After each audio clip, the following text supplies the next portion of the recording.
No próximo capítulo da novela Dona de Mim, o clima já começa tenso no corredor do hospital.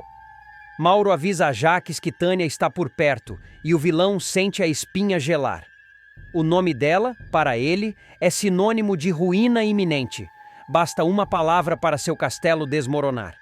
Enquanto isso, longe dali, Samuel confidencia a Vivian que tem convicção crescente de que Jaques esteve por trás do acidente de Ricardo.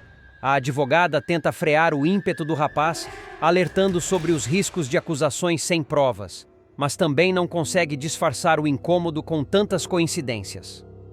A troca de olhares dos dois vira faísca, e o beijo acontece, inesperado, impulsivo e carregado de tudo que Samuel tentava evitar. Antes de continuar, deixe seu like, inscreva-se no canal e comente de qual cidade você acompanha a novela. Do lado da família de Rosa, Ayla se desdobra para protegê-la.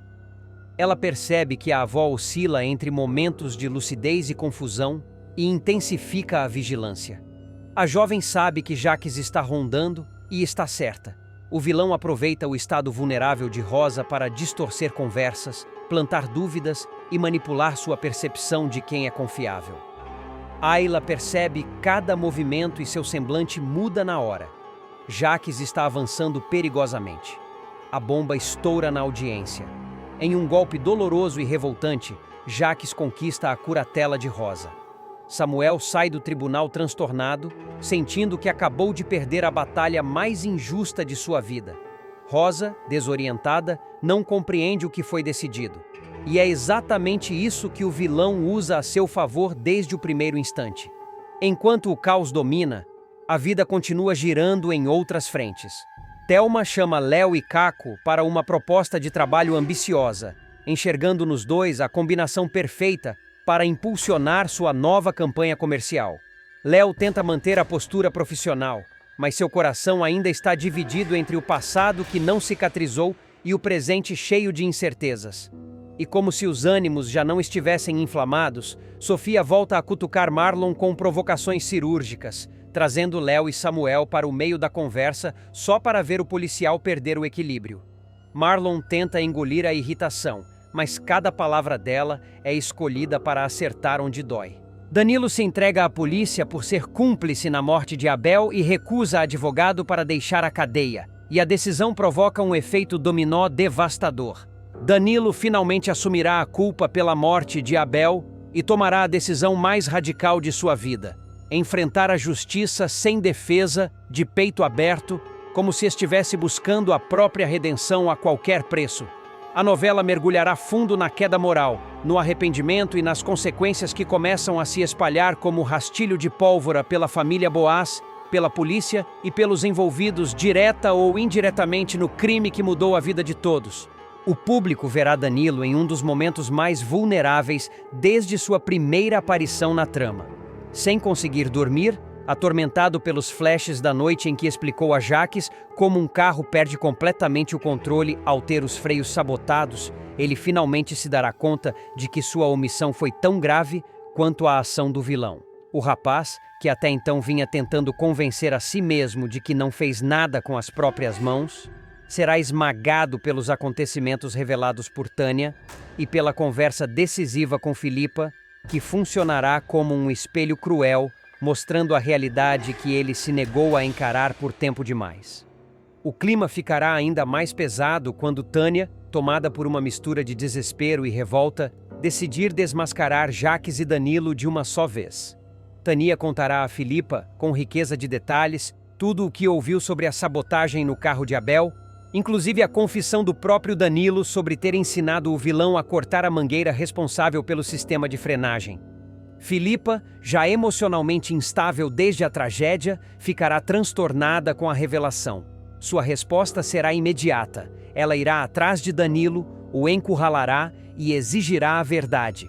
O rapaz tentará se defender, argumentando que não imaginava que Jaques usaria aquilo para matar Abel, mas a viúva será incisiva ao afirmar que não existe curiosidade inocente quando alguém está lidando com um homem como Jaques. Esse embate deixará Danilo ainda mais destruído.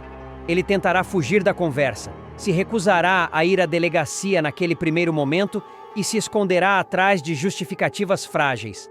Mas será apenas questão de tempo até que a consciência e o peso do olhar de Filipa o quebrem completamente. Jacques começa a sentir o cerco se fechar e reagirá com violência silenciosa. Enquanto Danilo entra em colapso, Jacques começa a perceber que algo mudou no ar. Telefones que antes tocavam, agora silenciam. Funcionários que lhe deviam favores começam a evitar contato. Até Mauro, um de seus braços mais próximos dentro da Boaz, se mostra inquieto com os boatos que começam a circular nos bastidores da empresa. O vilão sentirá pela primeira vez a ameaça real de perder o controle. Ele pressionará Danilo discretamente, tentando garantir que o cúmplice mantenha a versão falsa sobre o acidente. Mas o rapaz, abalado e emocionalmente destroçado, não consegue mais sustentar a mentira com a mesma firmeza de antes. Daí em diante, a novela mostrará Jacques em um estado crescente de paranoia, disposto a qualquer coisa para evitar que Danilo se torne um traidor, desde manipulações pesadas até tentativas sutis de intimidação. Quando Danilo finalmente reunir coragem para admitir a verdade, será na frente de 3 pessoas que jamais imaginaram ouvir aquela confissão: Manuel, Léo e Marlon. A cena será uma das mais fortes da semana. Abatido com a voz trêmula, Danilo confessará que não apenas sabia da sabotagem, mas que ensinou Jacques a realizar o procedimento. Manuel ficará atônito, lembrando das vezes em que defendeu o rapaz dentro da própria delegacia. Léo se levantará, revoltado, perguntando se o amigo tem ideia do que causou à família de Abel. Marlon, inicialmente sem reação, ficará dividido entre o desejo de proteger Danilo e a consciência de que o amigo ultrapassou qualquer limite moral. Mesmo diante da indignação dos 3, Danilo não recuará. Ele avisará que já decidiu se entregar e que não quer perdão ou justificativas. Quer apenas assumir sua parcela de responsabilidade antes que Jacques afunde outras vidas. A cena em que Danilo aparece na delegacia será carregada de tensão emocional. O público verá o rapaz trêmulo, porém firme, entrando pela porta principal, caminhando até o balcão e dizendo com voz embargada: "Eu vim me entregar, sou cúmplice da morte de Abel." Manuel, que estará na delegacia justamente naquele turno, ficará completamente abalado. O policial pedirá calma, tentará entender todos os detalhes, mas Danilo estará decidido. Ele contará que quer dar seu depoimento formal, que quer ser preso e que não quer nenhum tipo de favorecimento. A bomba maior virá alguns minutos depois, quando Marlon chegar e pedir para acompanhá-lo durante o processo. Danilo recusará, e recusará também o advogado que Léo tentará contratar às pressas. Ele justificará dizendo que quem faz o que eu fiz tem que encarar o mundo de frente. Filipa, ao saber da decisão, irá até a delegacia desesperada, chorando, implorando que ele não jogue sua vida no lixo. Mas Danilo, quebrado por dentro, dirá que é o mínimo que ele pode fazer por Abel. A entrega de Danilo cairá como uma bomba dentro da Boaz. Nos corredores da empresa, funcionários começarão a comentar que o garoto se entregou, que tem coisa muito errada acontecendo, que a polícia deve estar chegando na diretoria. Jacques tentará manter a postura firme, mas ficará evidente que ele está perdendo o controle. Mauro, que antes era aliado, perceberá que apostar em Jacques pode ser uma sentença perigosa. E Samuel, ao saber da confissão de Danilo, terá certeza absoluta de que o rival está por trás da morte de Abel, reacendendo o desejo de expor Jacques de uma vez por todas, custe o que custar. A novela dará destaque ao drama emocional vivido por Filipa. Ela se sentirá traída, enganada e usada por todos ao seu redor. Em cenas intensas, ela lembrará de conversas com Abel, das últimas semanas de vida do marido, das pequenas desconfianças que ela ignorou por amor, tudo retornando com força, como se o passado estivesse cobrando sua dívida emocional. Filipa começará a investigar por conta própria, perguntando a pessoas da Boaz, revisitando mensagens antigas de Abel e até vasculhando objetos pessoais do marido. Ela verá sinais que não tinha percebido antes, mensagens apagadas, ligações suspeitas, anotações escondidas, e começará a montar o quebra-cabeça de forma silenciosa, perigosa. Enquanto isso, Danilo já estará na cadeia, dividindo espaço com criminosos comuns, dormindo em colchão fino e recusando qualquer tipo de privilégio. Ele pedirá apenas uma coisa a Marlon: que cuide de sua família enquanto ele não puder fazê-lo. Filipa vai viver momentos de puro terror. Depois que Danilo, tomado pelo pânico, entrega a viúva para Jaques, o vilão age com a frieza de quem não teme limites. Ele decide interná-la à força numa clínica psiquiátrica afastada, um lugar onde o silêncio pesa mais do que as paredes acolchoadas e onde cada enfermeiro parece treinado para calar qualquer tentativa de resistência. Lá dentro, Filipa se vê reduzida, desacreditada, invisível, exatamente como Jaques queria. E enquanto isso acontece, o mundo ao redor começa a perceber que há algo muito errado. Nos corredores da clínica, Filipa caminha desnorteada, ainda com os pulsos marcados pela contenção. A cada passo, o desespero se agarra ao peito dela como se tivesse vida própria. Ela tenta argumentar com enfermeiros, médicos, qualquer pessoa que pareça um pouco mais humana, mas todos agem como se estivessem seguindo uma ordem hierárquica poderosa demais para ser questionada. "Eu não sou louca, eu fui sequestrada. Por favor, alguém me escute!" gritará ela, mas ninguém reage. O som ecoa, bate nas paredes frias, morre ali mesmo. Enquanto isso, na cidade, a notícia da morte de Ricardo continua se espalhando como uma sombra. Tânia, completamente abalada, percebe que carregar a verdade sozinha pode ser o maior erro da sua vida. Ela sabe que Ricardo morreu justamente porque tinha o vídeo que destruiria Jaques. E agora, mais do que nunca, ela sente que precisa agir. Só que ao descobrir que Filipa desapareceu de forma repentina, Tânia começa a se perguntar se não chegou tarde demais.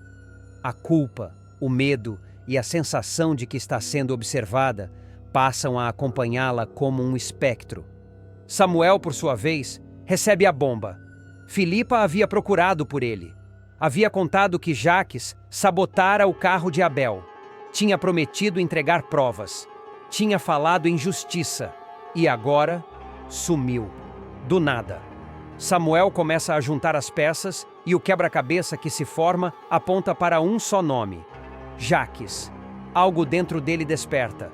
Um instinto de proteção, uma raiva antiga, um senso de dever que grita mais alto do que qualquer cautela. O público verá Samuel iniciando uma busca silenciosa, porém implacável, para entender o que aconteceu com Filipa. Ele sabe que quando Jaques está envolvido, nada é coincidência. Enquanto isso, Danilo vive sua própria tortura interna. Ele não queria se meter nisso, não queria ser cúmplice, não queria sentir o pavor de, a qualquer momento, ver seu nome atrelado às atrocidades de Jaques. Mas já era tarde demais.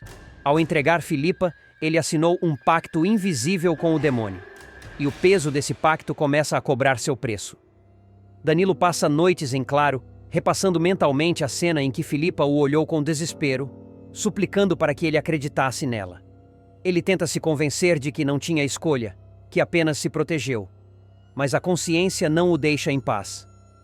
Decidido a reparar parcialmente o estrago que causou, Danilo tenta descobrir onde Filipa está.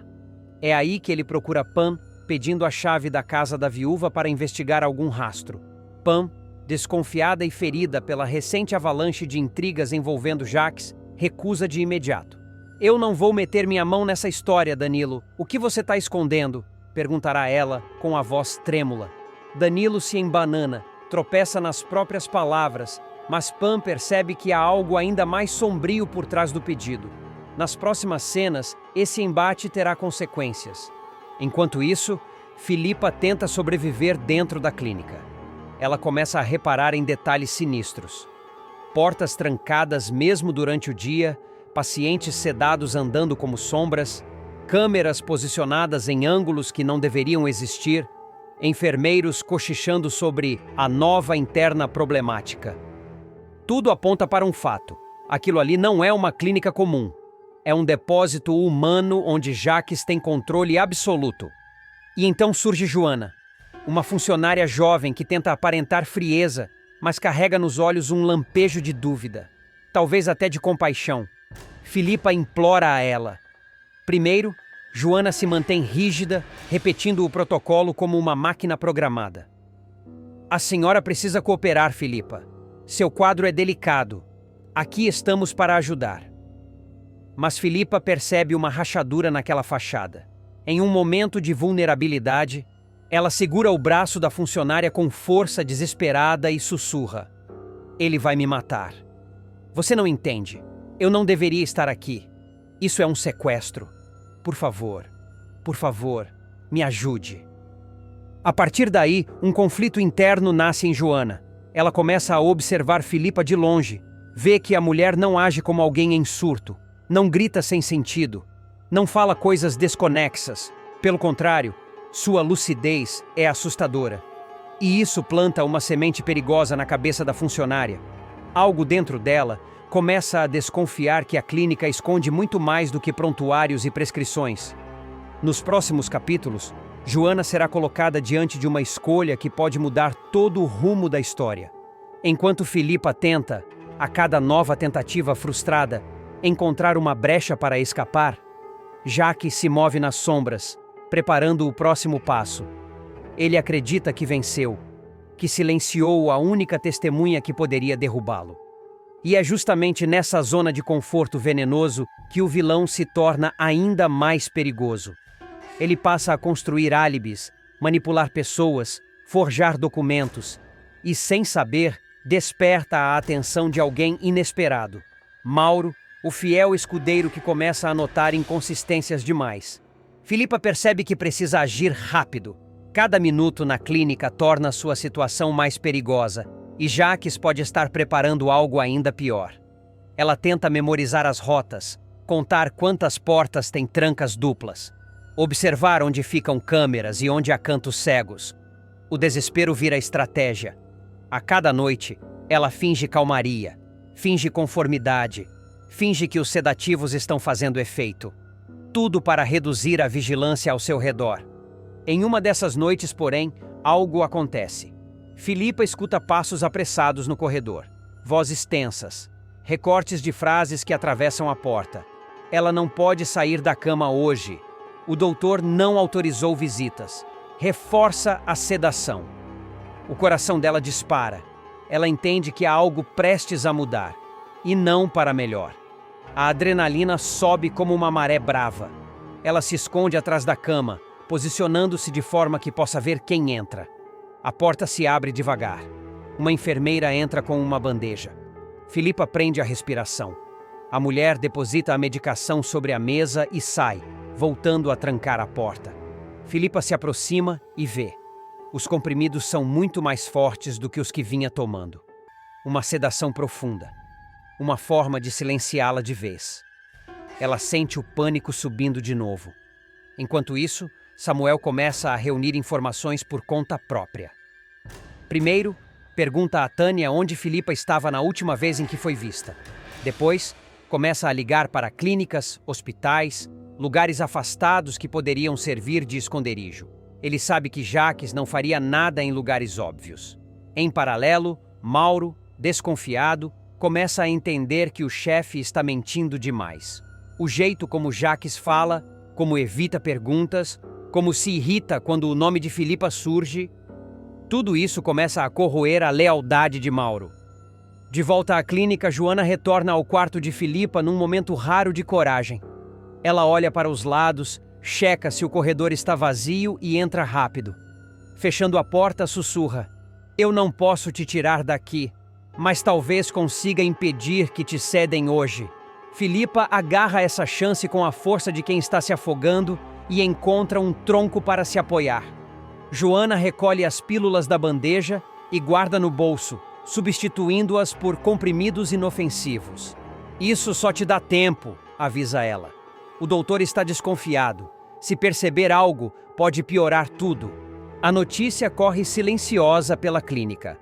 A interna nova está ficando vigilante demais. Isso coloca Filipa oficialmente na mira dos profissionais mais rígidos do lugar. Ela percebe olhares longos, conversas interrompidas, portas que não deveriam estar trancadas estão, e as que deveriam estar abertas de repente permanecem fechadas. Sinais de alerta por toda parte. Enquanto isso, Danilo toma uma atitude desesperada. Sem conseguir a chave com Pam, ele resolve ir até a casa de Filipa mesmo assim. Força a janela, entra escondido e começa a vasculhar tudo em busca de algum vestígio que possa ajudá-lo a descobrir onde ela foi parar. Mas o que encontra o deixa ainda mais nervoso. O celular de Filipa esquecido sobre a mesa, as mensagens não lidas, o rastro claro de que ela saiu às pressas. Ele se dá conta de que Jacques arquitetou algo muito maior do que imaginava. E agora Danilo teme ser a próxima peça descartável. Ricardo dá sinais de vida. O advogado, até então imóvel, entubado e com o destino praticamente selado pelos médicos, começará a reagir de maneira inesperada. Uma mudança tão brusca que fará enfermeiras correrem pelos corredores do hospital, chamando reforço, enquanto Tânia, ao receber a notícia, ficará paralisada na porta do quarto, sem saber se ousa se aproximar ou se recua, tomada pela culpa e pelo medo de encarar a verdade que ajudou a construir. E essa verdade é pesada. Ricardo sempre foi a peça final do quebra-cabeça que pode destruir Jacques. É ele quem guarda, com rigor, o vídeo proibido, o registro maldito, a gravação que desmonta qualquer defesa. Jacques sabotando o carro de Abel, transformando um ato covarde em fatalidade e logo depois fingindo surpresa diante do acidente. Era um material que ele jamais imaginou que alguém pudesse descobrir. Mas Ricardo descobriu. E por isso foi silenciado. A esperança de Tânia renasce com força. Ela vem carregando nas costas a existência desse vídeo e o peso de saber quem realmente matou Abel. Algo que a corrói noite e dia e que a deixa em constante conflito com o próprio passado. Agora, ao ver as mãos de Ricardo se mexerem, um piscar involuntário, um murmúrio quase inaudível, ela acredita que talvez o destino queira lhe dar uma chance de reparar tudo. Se Ricardo acordar, Jacques cai. Simples assim. Bastaria que ele repetisse, em voz alta, o que já estava registrado na memória do celular. Jacques, no entanto, percebe a movimentação incomum. E como um predador farejando perigo, ele rapidamente surge no hospital. Entra mascarando preocupação, mas seu olhar ágil vasculha o ambiente, tentando captar cada detalhe suspeito. E capta. O vilão franze a testa, respira fundo e fecha os olhos por uma fração de segundo. Ele reconhece um cheiro bastante específico no ar. O perfume de Tânia. Ele sabe o que isso significa. Tânia esteve ali novamente. Tânia continua rondando o quarto. Tânia está inquieta. Nada disso é bom. Nada disso é seguro. Sem perder tempo, o crápula volta a jogar charme venenoso, manipulando enfermeiras, tentando ganhar informações, pressionando discretamente qualquer funcionário que passe pelo corredor. Ele é o tipo de homem que tenta se antecipar ao caos. Mas desta vez, o caos já está formado. Ele é só o último a perceber. Enquanto isso, Ricardo, ainda frágil, desperta num susto. Seu olhar se move devagar, mas demonstra reconhecimento e medo. Em segundos, ele presencia o que sempre temeu. Tânia e Jacques discutindo diante de seu leito, como dois fantasmas do passado disputando espaço no mesmo quarto frio. A pressão sobe, seus batimentos disparam, monitores apitam, médicos correm. É muito estímulo para um corpo tão debilitado. No meio da confusão, há um instante dramático. Ricardo tenta articular uma palavra, tenta erguer a mão, tenta fazer o que sempre desejou, apontar Jacques como culpado, mas o corpo não suporta. O choque o atravessa como uma onda violenta e irreversível.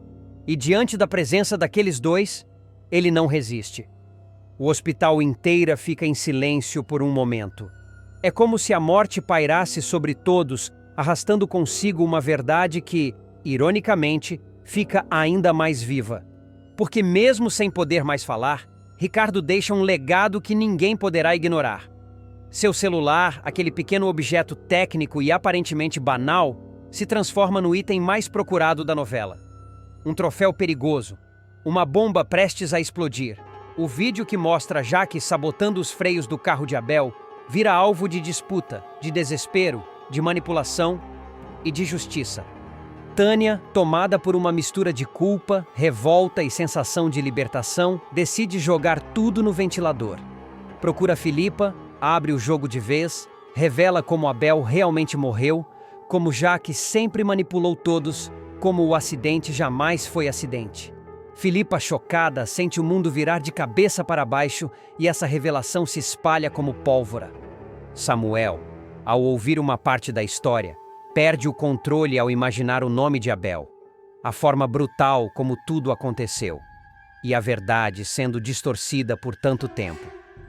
Ele parte para cima do tio, em plena sala da mansão, derruba móveis, grita, exige o celular de Ricardo, tenta agarrá-lo à força, dizendo que precisa saber, precisa ver, precisa provar que Jaques destruiu a vida de alguém que ele admirava e que enganou a todos com um sorriso falso. Nos capítulos seguintes, a morte de Ricardo desencadeará um efeito dominó que nenhum personagem conseguirá controlar. O hospital vira cenário de sussurros, telefonemas urgentes e olhares desconfiados. Médicos tentam comunicar a notícia com cautela, mas o rumor corre mais rápido.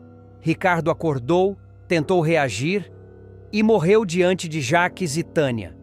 Para muitos, coincidência demais. Para outros, a prova de que algo escuro estava se arrastando por trás das cortinas daquele quarto. Tânia sai cambaleando pelos corredores, sem ar, com a sensação de que o chão some a cada passo.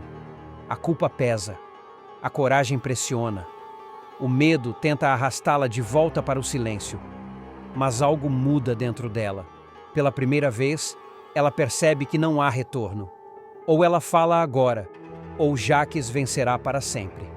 Enquanto isso, Filipa, tomada por um misto de choque e raiva, tenta digerir as revelações de Tânia.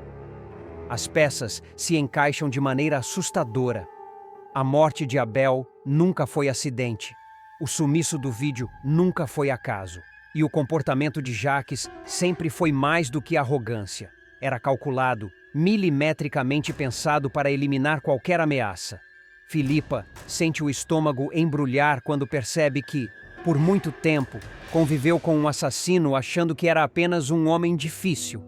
E o clima fica ainda mais tenso quando Samuel reaparece, com o rosto marcado pelo confronto físico com o tio. Ele empurra a porta, encara Filipa e Tânia e diz que não vai descansar enquanto não encontrar o celular de Ricardo. O rapaz está inflamado, tomado por um senso de justiça que beira a fúria.